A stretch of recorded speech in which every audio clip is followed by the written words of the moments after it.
Hey guys, it's Adam with Akshon Esports, and today I'm speaking with Surefour of the LA Gladiators. How you doing, man? Doing fine. Excellent.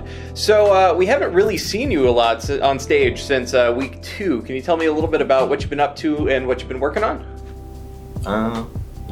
Just practicing by myself, watching the team.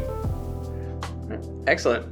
So, as this was the Gladiators' last game of the regular stage, can you start by giving me your general feelings regarding this first chunk of the season? It was pretty much like last season, or when we got our Korean players, just getting them into English comms and getting like the structure down. And once that's all solidified and everyone's comfortable, then it'll be ramping up like last season, I think. So what do you think will change for the Gladiators going into Stage 2?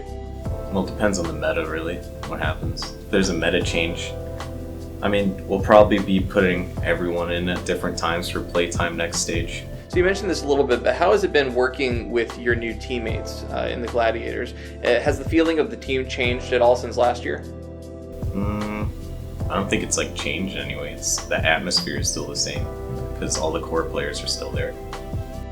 Do the new players bring anything new or unique to the team that you guys were missing before? Not too sure. I think that's more of a question for the coaches. So if this stage has taught us anything, is that power rankings are kind of garbage, at least in this meta. Teams seem to be winning against opponents thought to outclass them and vice versa. So why do you think that is, and do you think that trend will continue going into next stage? Well, a large part of GOATs is just having full trust and confidence in each other. And as soon as there's some sort of mismatch or maybe a communication error, or people on the wrong page, then that's when little things can happen.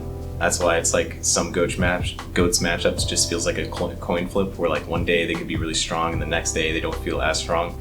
So it's if everyone's participating as a unit and everyone's on the same page and trusts each other, then those are the strongest GOATs teams right now. So what do you think has been a highlight of yours this stage? I don't think there's anything that exactly stands out that I've done. I just enjoy playing every match I play and being able to play against other players. It's not anything special happened. Most of GOATs is just throw grab, they die, save bubbles so you don't die. Fair enough. So jumping back a couple weeks, before the season started, a lot of people, especially on the Gladiators and Fusion, expressed a high amount of interest in facing off against Paris. After playing them, did it live up to the hype for you guys? Were you particularly stoked after that game? I wasn't one of those kind of people that gets too excited for particular matchups unless it's 1v1s. I just see every team as another team to beat. And it's not I want to beat any other team more than the other. It was just a little bit sad because it was really close and they just barely inched out the win. So a lot of the expansion teams seem to be doing really well. Which team do you think has impressed you the most, and which team do you think has yet to reach its full potential? I think the Titans are the ones that impress me the most. They seem like they're probably going to be really, really strong and continue being really strong. And I guess the ones that haven't reached their potential yet are the Chengdu Hunters because they still have someone that isn't there to participate in playing. So we've seen a lot of teams that built their roster around the dive meta from last year kind of struggle with this meta. Do you think that the standings currently reflect the actual amount of skill present in these teams? And how do you think the standings will get shaken up at all when the meta does shift?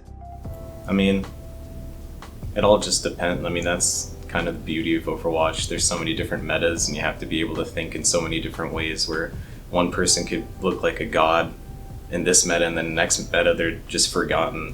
So it's kind of like a flip of a coin for some people. So I think the teams that will continue being dominant, like New York Excelsior, are the ones that are able to think and know how they should play in every single meta consistently.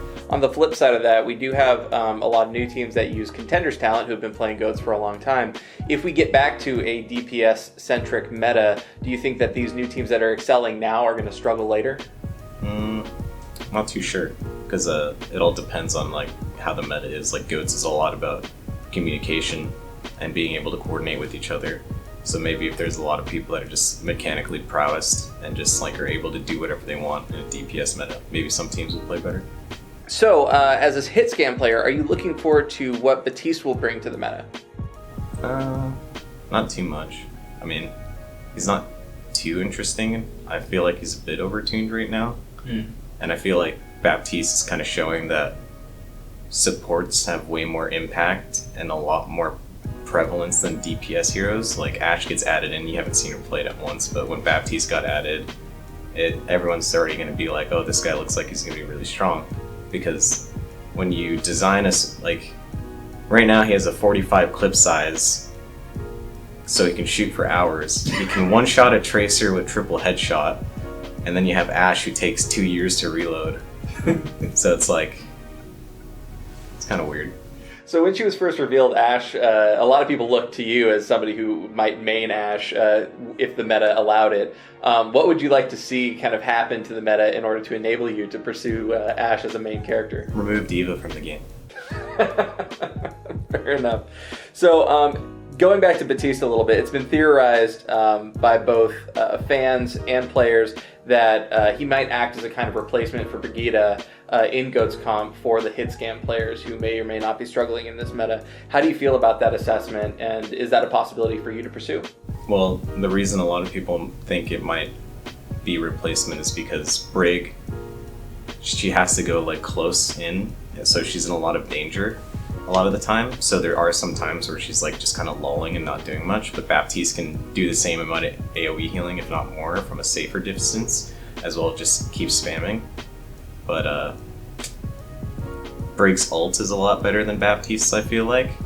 It's kind of like his ult's kind of clunky because you just place it down and people can just walk around a corner and you're not doing anything, whereas Rally you can just like push in. But I wouldn't say it's that like hit scan are like struggling in this meta. It's just that there are people that have practiced Zarya more than hit scan, and I don't think Baptiste is like a replacement to hit scan because he's still mostly focusing on support aspects rather than just like killing people. In closing, is there anything, any matchups or anything you're particularly hyped about going forward into the season? Every single team, really. It's a very safe answer. I appreciate your honesty. Anyway, thanks a lot, Surefour. I really appreciate you taking the time to talk to me, and I look forward to seeing you play again soon. Thanks.